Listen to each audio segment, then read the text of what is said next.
Hey you guys, welcome back to Angel Angela, and on this topic I wanted to talk about why the narcissist chose you. Why did they target you as an empath? Why does the narcissist target empaths and not Jezebel? You ever thought about that?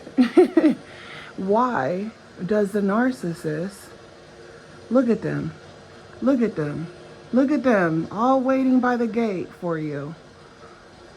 Why do they want you so bad and not Jezebel? Look how they're leeching off of, people.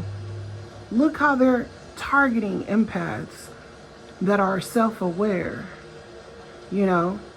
Why do they target you? Look at them. This is how they literally act. This is their energy that they give off. They want to suck your energy dry. They almost want to kill you. And at the same time, while trying to kill you, they're telling you that they're not that much of a, they're not really a bad person. They're not as bad as you're claiming they are. And they'll even tell you, other people don't see me like that. Other people don't view me as this wicked person that you're trying to portray me to be. You're trying to portray me to be this evil man. You're trying to make it seem like, I'm the toxic one. You're the one that can't control your emotions. You're the one that's sensitive. You're the one that has baggage. Now they want to say, oh, you needed your daddy in your life. Oh, you needed your parents. Oh, you needed affection. You needed love. Oh, you had a death in the family. You got too much going on, and you're misdirecting your problems to me. They're coming at you. You're looking at them as a friend, as a savior. Sometimes even when you're in the relationship, even if the relationship might not work out, in an intimate way, because this person shows you that they really don't give a shit when you're going through problems or you're going through serious health situations. They show you no empathy. Instead, what they do is they gaslight. Their excuse to hurting you, to using you, is because you're kind or you've been through trauma and you've shared your trauma, your emotions with this person. It's very, emotions will always be used as a weapon. This is warfare. This is a mind game. These people will look you in your eyes, lie to you. These people will use their own kids. You have to think about it. The narcissist, I've seen this, where the narcissist will call off work and they'll say, hey, I have to take care of my kid because my kid is autistic. And the kid don't even live with him. The kid lives with the mother. You don't even why would you, even if you call off work, why would you bring your kid into it? Make a different excuse. These people will say things because they want to get to you on an emotional level. The way they get through to people, the way they get shit out of people, the way they steal stuff from you, the way they steal time from you, the way they play mind games, is that they have to figure out if you're a good person. They have to figure out if the way you react or the way you look at life is through emotion, right? So I deal with a lot of people who they say things to me, and in my head, I'm thinking, you're a target for a narcissist. You're the perfect you're the perfect target. I just, dealt with someone where just right now they said, oh, I'm having a bad day. Oh, I really don't want to go to work. My friend just went to jail and called me or something like that. And in my head, I'm thinking, if you don't want to go to work because someone else went to jail, and I told them, I said, better than you, like, you have to keep on going. If you can help the people you're close to and you have their back, cool. You know what I'm saying? But you missing out on work is not going to help you. You not wanting to go to work, or you feeling less motivated to do the things that you want to do, is because someone is sucking you dry. In my mind, I'm thinking your friends, the people around you, are sucking you dry to the point where everything is hard for you. It's hard to go to work. It's hard to do, oh, I don't want to deal with people. It's hard because something else is bothering you. Yeah, none of us want to go to work, clearly. A narcissist doesn't want to work. The Jezebel doesn't work. They want the easy way out. They want to lynch off empaths all day long because empaths don't even see what the hell they're doing wrong. What are you doing wrong? What you're doing wrong is that you allow these people to tell you stories or to make you feel like they can find someone better than you. And that's not true. There's a lot of empaths, but not every empath is going to give you the same amount of supply. Every empath comes with problems. Some empaths don't know how to control their emotions at all. Some empaths, are so confused. They're going from the narcissist to a person that they think is a good guy. And you're thinking, oh, I should leave this person for the good guy, not knowing the good guy is not a good guy. He knows your situation with the narcissist.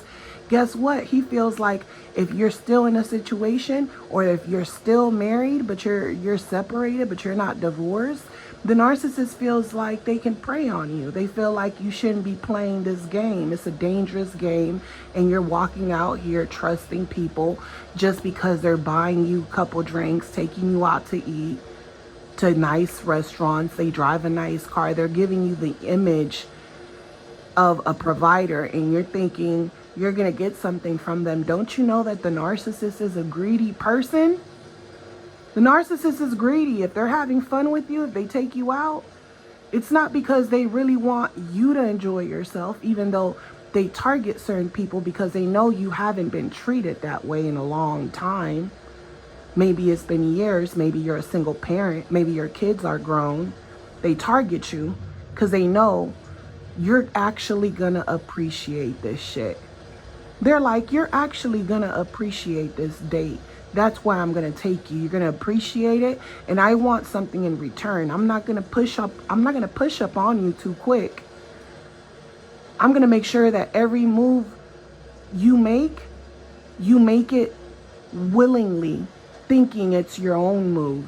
They want you to make the move and think that it's something, it was your choice. They're planting seeds. They're using seduction.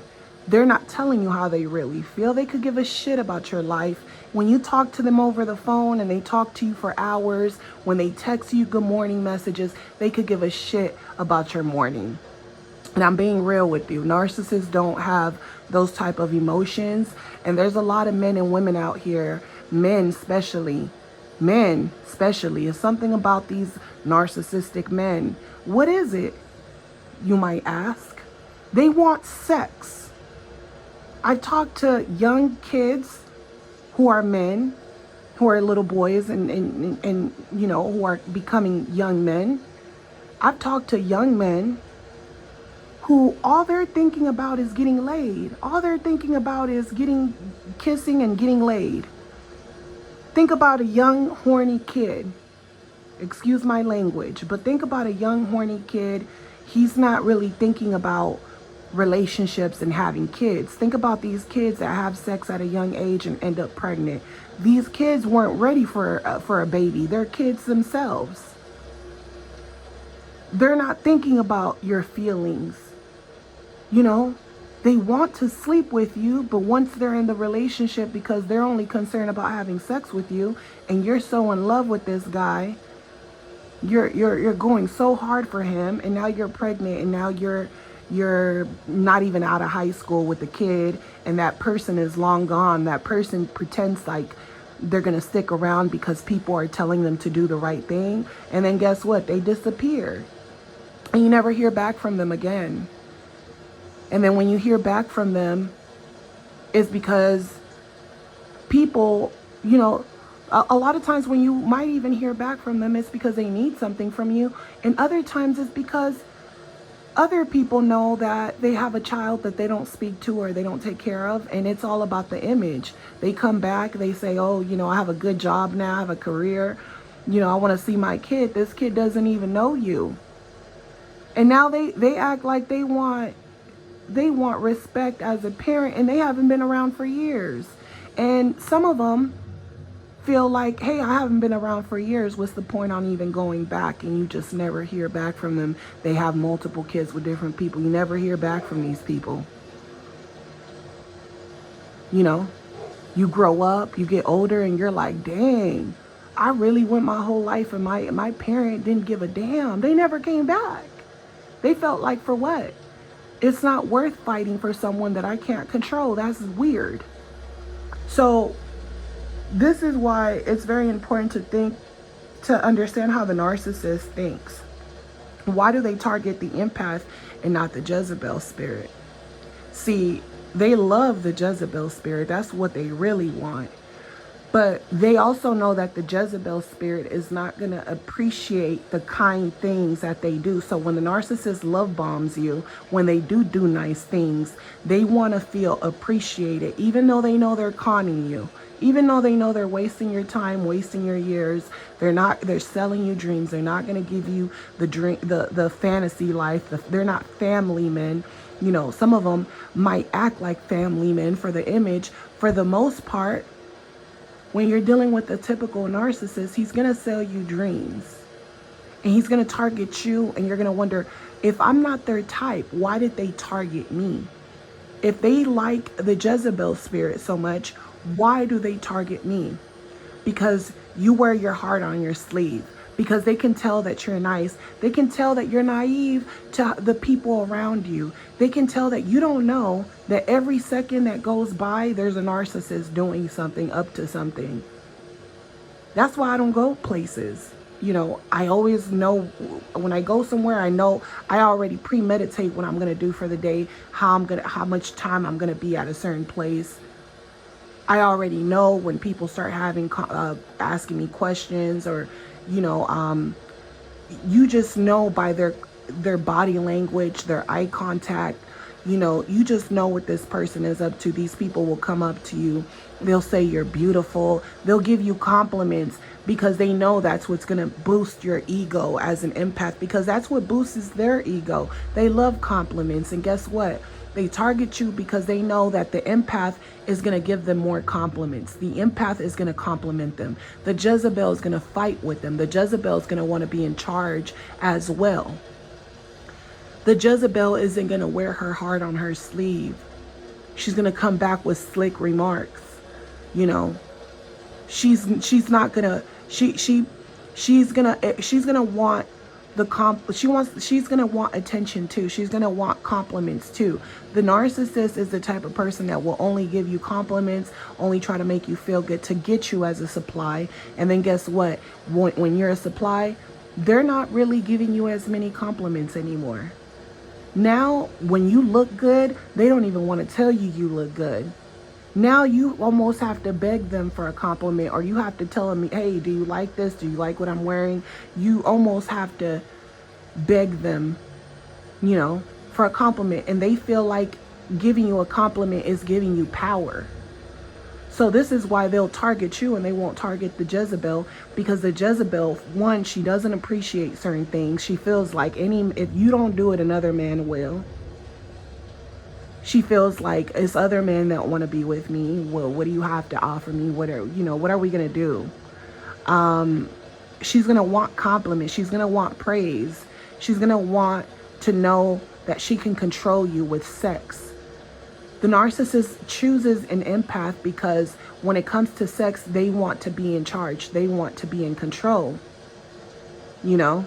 And they know that they try to sleep with you as fast as they can, because it's all about getting connected to you. Once they're connected to you, once you've given it up to them, they feel like they can get it whenever they want. They feel like you already gave it up. They don't have to work hard anymore.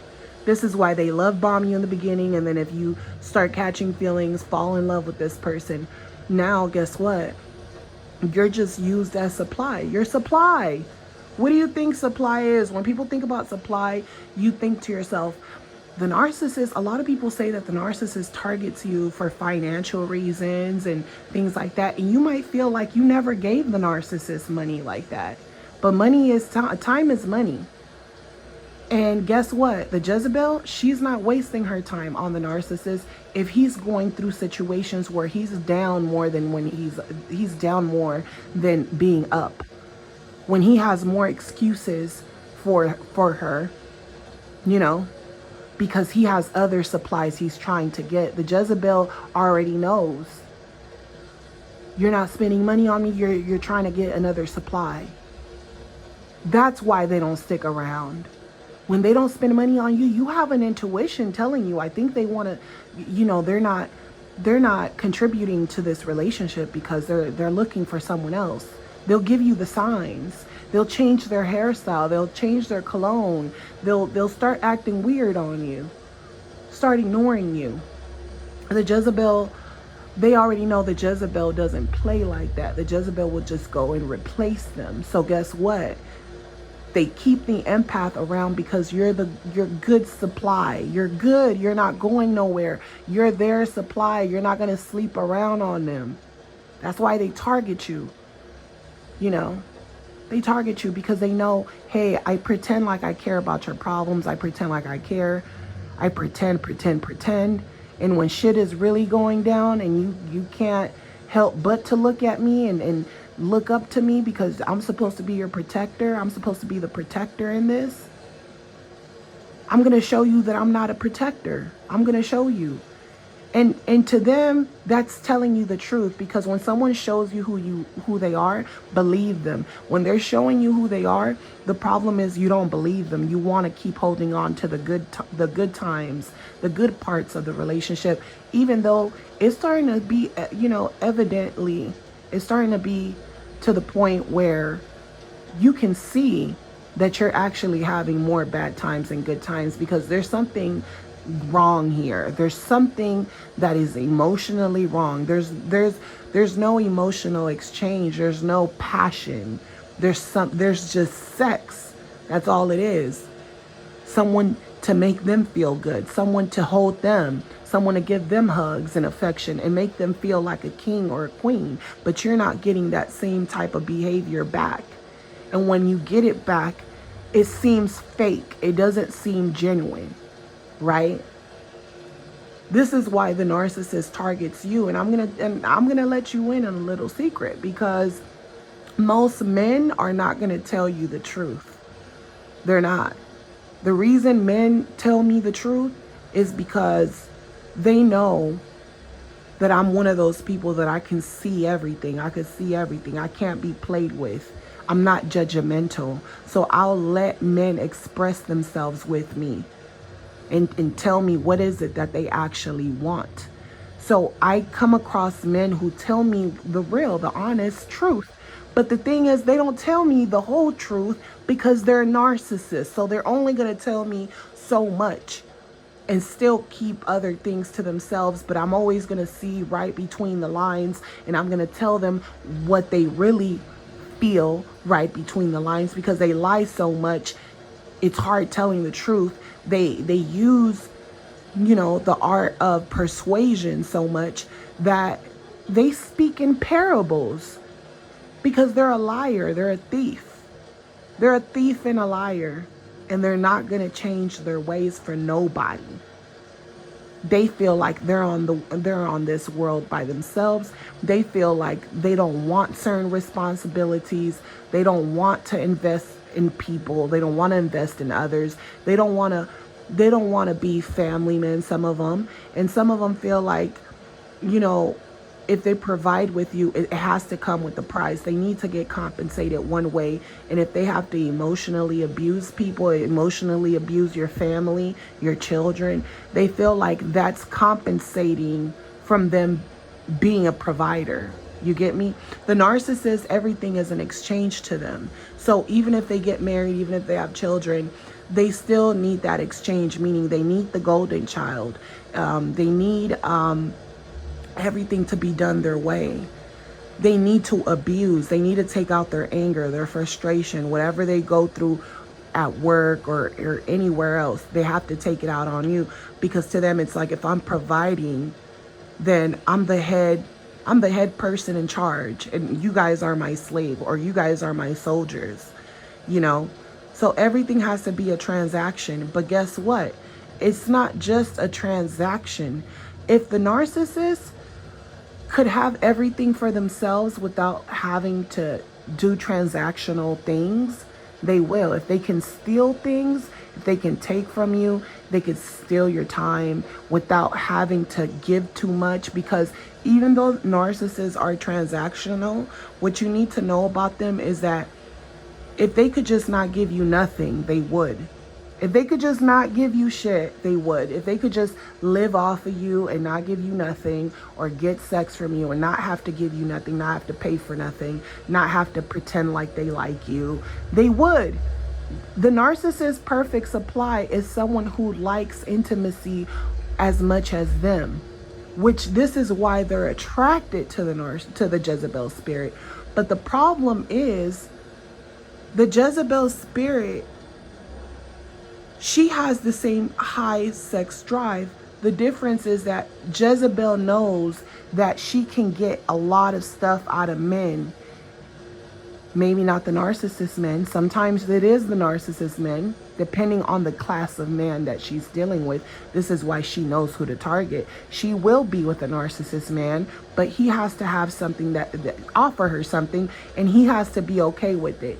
This is why certain narcissistic people will get in relationships, because they're fueling off of each other. They're into the same things. They have a clear understanding about their relationship, you know, and they don't trust each other at the end of the day. They're using each other, you know. So if the narcissist feels like their perfect supply is someone who will give them sex, let's just say, for example, give them sex with no commitment. That's the ideal supply, is being able to have as many supplies and be able to have sex with as many supplies. It's like clicking on a profile, seeing naked pictures of this person on OnlyFans, and then just an easy click to the next OnlyFans girl, right? Going from girl to girl, different pages, talking to different women. That's what they want, but they want it in real life. This is why they'll have multiple supplies. But you ever think to yourself, how come they didn't just target a woman that is willing to have sex with them and just have fun with them if that's what they want? There's not a lot of women that will do that. Do you hear me? There's not a lot of women that will do that. Not knowingly. That's why they targeted you.